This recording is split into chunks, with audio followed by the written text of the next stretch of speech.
சில வேளை கூறலாம். நீங்கள் கருணா மீது ஒரு காழ்ப்புணர்ச்சி. இது நடந்தவற்றை நாங்கள் வலியுறுத்தி கூறுகிறோமே ஒழிய இதில் மேலதிகமாக இணைக்கப்பட்டவை எவையும் இல்லை. மாமனிதர் சிவராமுடைய படுகொலையா இருக்கலாம், மாமனிதர் சந்திரநேருடைய படுகொலை, மாமனிதர் ஜோசப் பராஜசிங்கம் அவர்களுடைய படுகொலை, அதே போன்று நாட்டுப்பற்றாளர் நடேசன் அவர்களுடைய படுகொலை, அஹ், இப்படி பல மாமனிதர் ரவிராஜுடைய படுகொலை எல்லாத்தின் பின்னணியிலும் சிங்கள அரசுகளுக்கு துணையாகவும் வலுவாகவும் இருந்தது கருணாகுழு பிள்ளையான் குழு என்கின்ற தகவல் இப்போதும் கூட விசாரணைகளில் வெளிவந்திருக்கின்றது.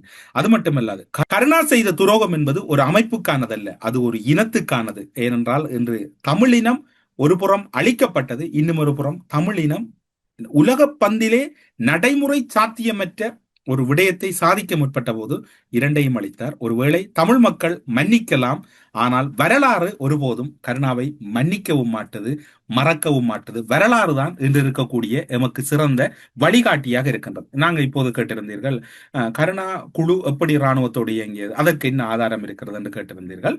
அந்த ஆதாரத்தை நீங்கள் பார்க்கலாம். புலிகள் அமைப்பில் இருந்து வெளியேறியது ஒரு பலவீனமே. நானும் தயாமாசரும் தான் இறுதிக்கால பகுதியில் முக்கியமான சில விடயங்களை பார்ப்பதற்காக சென்றோம். கருணா குழுவை இராணுவத்தினர் பயன்படுத்தினார்கள். கருணா குழு இராணுவத்தோடு இணைந்து செயற்பட்டது என்பதை கருணாவை கூறுகின்றார். நீங்கள் இப்போது அதனை பார்க்கலாம். அவர்கள் அதை காட்டி கொடுத்த என்ற துணிப்பட அதை கதைக்கவில்லை.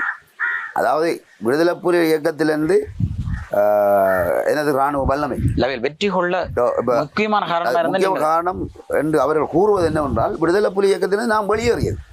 உண்மையிலே நான் களமுனைக்கு போகவில்லை, ஒரு காலமும் போகவில்லை. ஒரே ஒரு தடவை தான் களமுனைக்கு சென்றிருக்கின்றேன். அதாவது தலைவர் மரணமடைந்து விட்டார் என்ற செய்தி கேட்டு ஜனாதிபதி மஹிந்த ராஜபக்சே என்னை அடையாளப்படுத்துவதற்காக அனுப்பியிருந்தார். நான் இந்த மாஸ்டரும் போயிருந்தேன், ரெண்டு பேரும். உங்களுக்கு அங்கே அனைத்து இடமும் தெரியும். அந்த சம்பவம் எந்த இடத்துல நடந்தது நீங்க போய் பார்த்து? அது முள்ளிவாய்க்கால் கிட்டத்தட்ட முள்ளிவாய்க்காலில் இருந்து பட்டுவால் பாலத்தை கடந்து வருகின்ற பொழுது ஒரு அந்த முள்ளு பத்திகள் இருக்கின்றது. அந்த பாலத்திலிருந்து ஒரு 800 மீட்டர் வரும் அந்த இடம். அதில் அதாவது அந்த ஆற்றங்கரை ஓரமாக, அந்த சிறுகடல் ஓரமாக வருகின்ற பொழுது தான் அந்த இராணுவத்தினர் அந்த பதுங்கி தாக்குதல் மேற்கொண்டு அந்த சம்பவம் நடந்தது. அப்போ அதை தவிர இந்த யுத்தத்தில் பெயர் பயன்படுத்தப்பட்டது. ஏனென்றால் அந்த காலத்தில் கருணாகுழு என்ற குழு பெயர் பயன்படுத்தப்பட்டது. விடுதலை புலிகளால் பழிவாங்க முயற்சித்த வேளையில் போராளிகள் பலர் இராணுவத்தோடு சேர்ந்தது என்பது உண்மையான விடயம். தங்களை பாதுகாத்துக் கொள்வதற்காக அவர்கள் பயன்படுத்தினார்கள் அந்த காலத்தில். யார் போராளிகள்? உங்களுடைய படையணியில் இருந்தவர்களை.